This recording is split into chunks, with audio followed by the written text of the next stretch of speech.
En el vídeo de hoy hacemos un recorrido por la historia de los judíos en Polonia, desde sus inicios en su barrio lleno de sinagogas hasta la ocupación de los nazis durante la Segunda Guerra Mundial y nos adentramos en el gueto.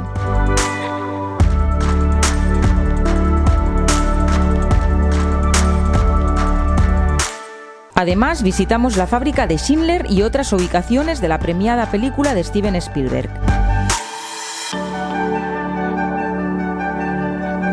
Para finalizar este recorrido, visitamos Auschwitz, el mayor campo de exterminio de la historia.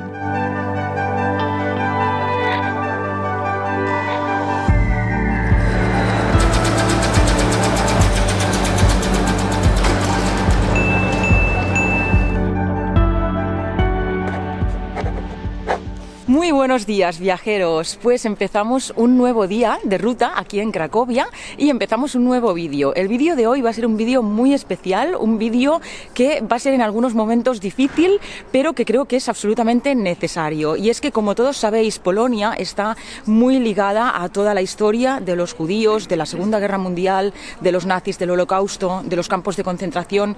Y bueno, creo que es imprescindible, si visitáis este país, pues conocer toda esta historia y ver las ubicaciones donde sucedieron todos estos hechos históricos y estos hechos que no deben volver a suceder nunca más. Y ese creo que es el motivo principal de visitar estos lugares, de conocer y que las nuevas generaciones sigan sabiendo lo que pasó para que no se vuelva a repetir nunca. Entonces, vamos a hacer una ruta cronológicamente de acuerdo con todos los hechos tal y cual sucedieron en el tiempo, y vamos a empezar recorriendo el barrio judío. Al sureste de la zona centro y al norte del río se ubica el barrio judío. La historia de este barrio se remonta al siglo XIV, en que fue constituido no como un barrio, sino como una ciudad absolutamente independiente, y fue fundada por Casimiro III el Grande. De ahí su nombre de barrio Kazimierz. Tenía sus propias leyes, su propio ayuntamiento, y los judíos vivían aquí de una manera pacífica con los cristianos. Este barrio llegó a convertirse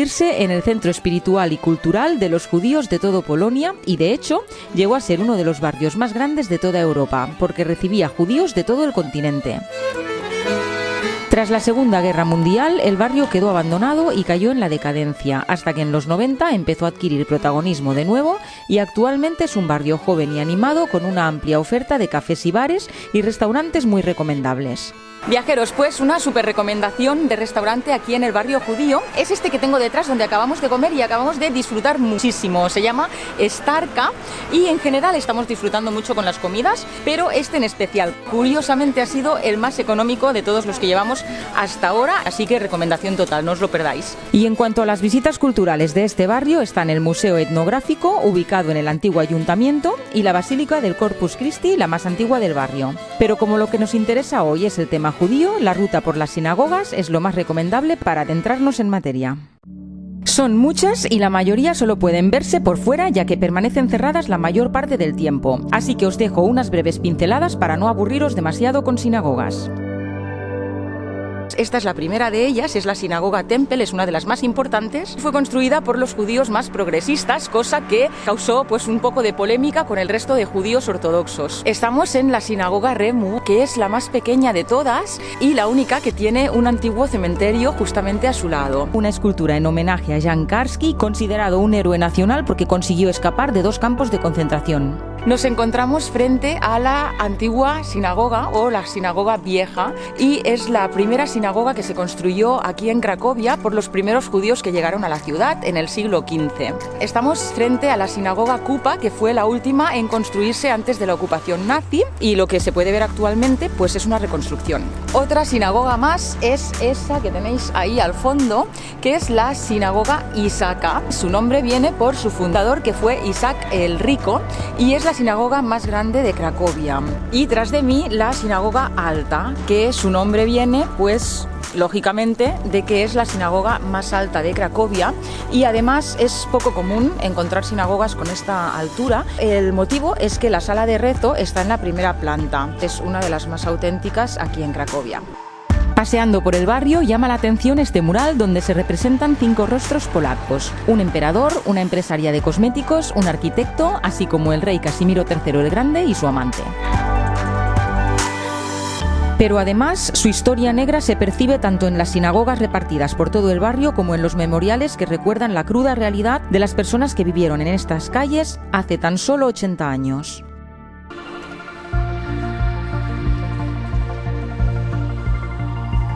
A partir del año 1941, con la llegada de los nazis a Cracovia, los judíos fueron despojados de todas sus pertenencias y fueron obligados a abandonar sus casas.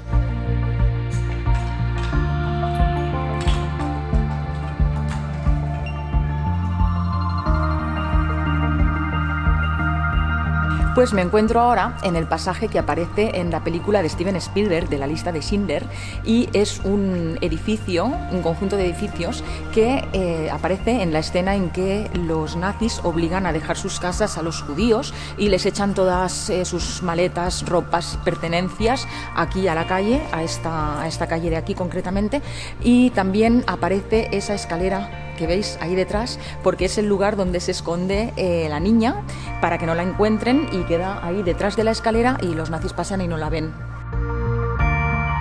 En una primera fase de su estrategia, los nazis trasladaron a los judíos al gueto de Podgorze, situado al otro lado del río.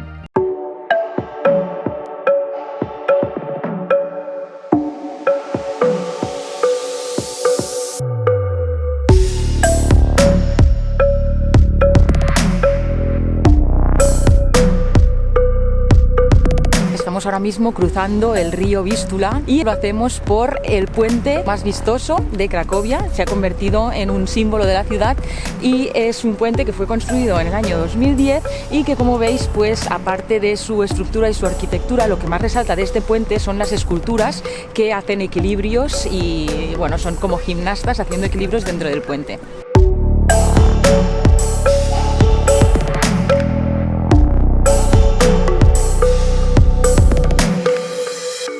En el año 1941 los nazis levantaron estos muros, obligaron a vivir dentro a los judíos durante varios años, o malvivieron, podríamos decir, porque fueron obligados a vivir en condiciones pues muy malas, muchísima gente viviendo en una misma vivienda y además privados totalmente de libertad porque no podían salir de estos muros, y actualmente se conserva algunos fragmentos de este muro. Estamos ahora en la calle Lubowska, os lo dejaré mejor escrito.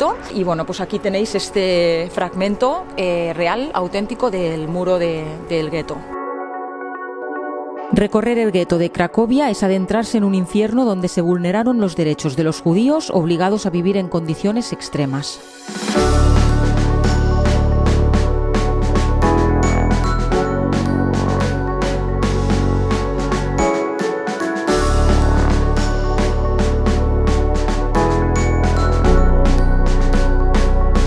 Me encuentro ahora en esta plaza donde está el memorial al gueto judío, que es esta obra de todas estas sillas en esta plaza tan grande, hecho por Roman Polanski en homenaje a todos los judíos que tuvieron que dejar sus casas con sus pocas pertenencias a cuestas, las que les dejaron llevarse, una maleta y poco más.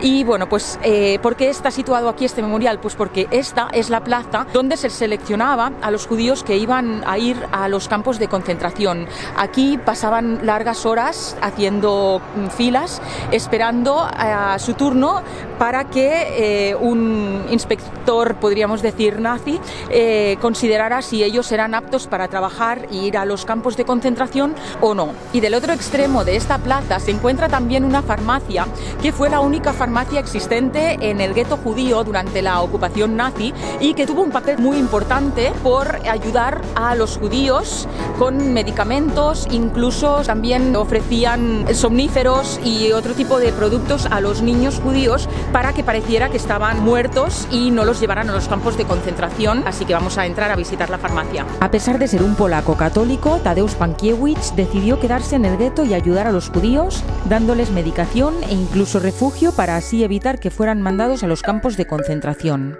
El Yad Vashem de Israel le otorgó la distinción de Justo entre Naciones por su gran labor. Aunque sí hay un personaje que pasó a la historia por su ayuda a los judíos, ese fue sin duda Oskar Schindler. Vamos a visitar ahora la fábrica de Oskar Schindler.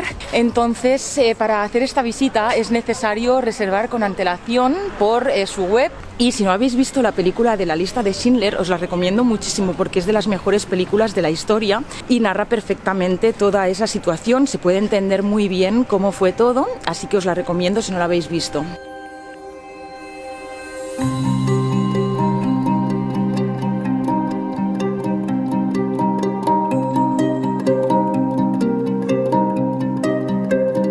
Oskar Schindler fue un empresario alemán que se codeaba con los políticos y altas esferas nazis en busca de oportunidades para prosperar su negocio y enriquecerse.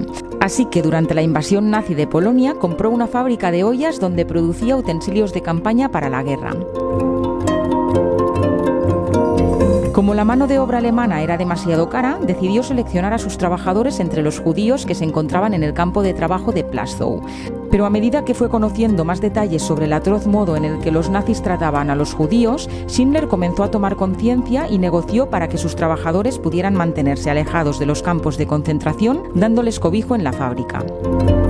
Lo que hacía era pagar y sobornar a los nazis que controlaban las listas de personas que iban a subir a los trenes con destino a los campos de concentración, con el pretexto de que esas personas eran muy competentes en su trabajo y los necesitaban para la fabricación ya no solo de ollas, sino de proyectiles de guerra.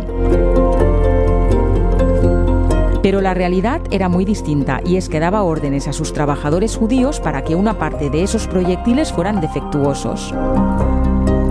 La famosa lista de Schindler fue una lista de 1.200 judíos de todo tipo, hombres, mujeres, niños y personas mayores, por los que pagó hasta quedarse arruinado y, por supuesto, a los que salvó la vida, porque su destino eran las cámaras de gas de los campos de exterminio de Auschwitz. Oskar Schindler fue proclamado justo entre las naciones por el Yad Vashem, que es el mayor memorial a los judíos del Holocausto que se encuentra en Jerusalén y que podéis ver en los vídeos de nuestro viaje a Israel. Y allí, en el Yad Vashem, tiene un árbol plantado en su memoria. Además, se encuentra enterrado en el cementerio judío de Jerusalén, en el Monte de los Olivos.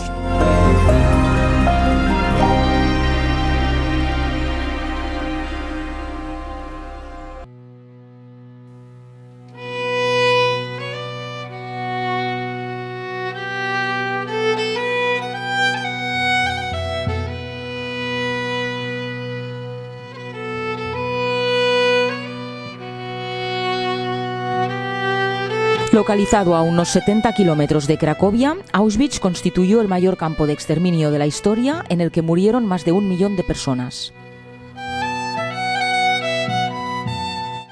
Al parecer, los nazis no quedaron satisfechos con haber encerrado a los judíos tras los muros de los guetos, así que activaron su plan llamado la solución final, que lo que pretendía era aniquilar definitivamente a toda la población judía.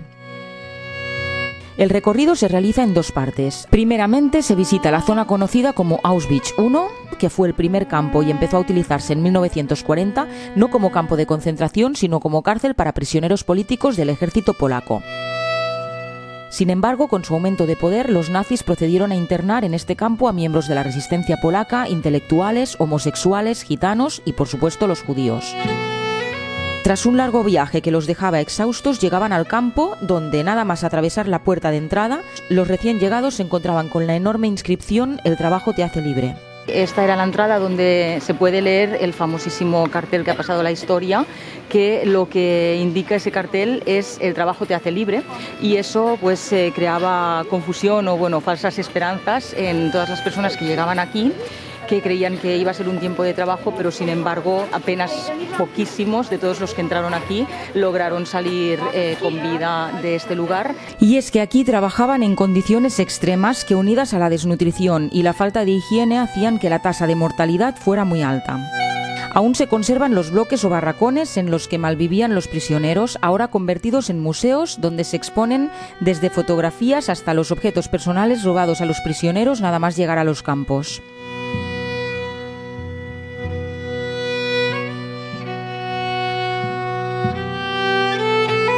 Algunos bloques servían como laboratorio donde se llevaba a cabo la esterilización de mujeres o experimentaban con gemelos, e incluso había un bloque que se usaba como burdel.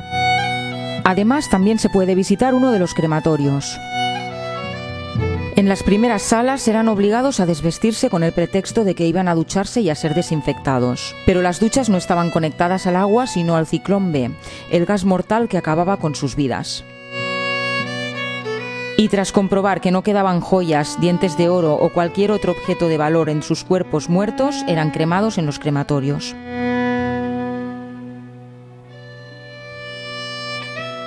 A unos 3 kilómetros de Auschwitz I continuamos con el recorrido en Auschwitz-Birkenau, el segundo campo de concentración construido en el año 1941, cuya misión era exterminar en masa a los judíos. Con una extensión de 5 kilómetros cuadrados, llegó a albergar hasta 10.000 prisioneros. Cercado por alambres de púas electrificadas, algunos prisioneros las utilizaron para suicidarse. Se construyeron vías que llegaban hasta dentro del campo y se puede ver una réplica de las vagonetas usadas para transportar a los prisioneros, que no eran de pasajeros sino de mercancías.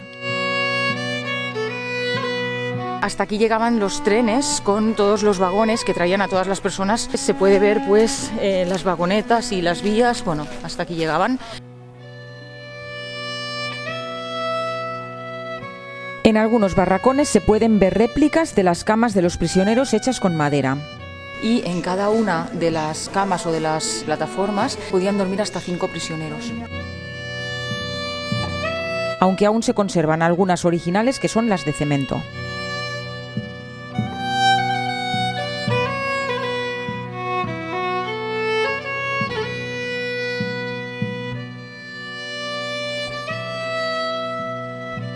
Dado que el objetivo de este campo era el exterminio en masa, se construyeron 4 cámaras de gas con crematorios con capacidad para 2.500 prisioneros por cada turno. Como podéis ver, la mayoría de ellos los intentaron destruir o los destruyeron para eliminar pruebas, pero tampoco les dio tiempo a destruirlos todos. Algunos aún se conservan, pero por aquí se puede ver estos, por ejemplo, fueron destruidos o medio destruidos o la intención era destruirlos. Viendo que tenían la guerra perdida, los nazis intentaron eliminar las pruebas de lo sucedido aquí, destruyendo algunas de las cámaras de gas.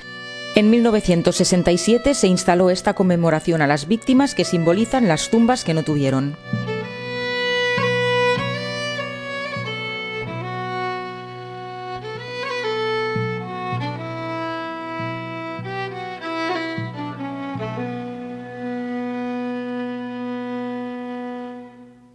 Vamos a hacer una ruta por algunos lugares no tan conocidos, un poquito a las afueras de la ciudad, pero que merece la pena también que conozcáis y visitéis si tenéis un poquito más de tiempo.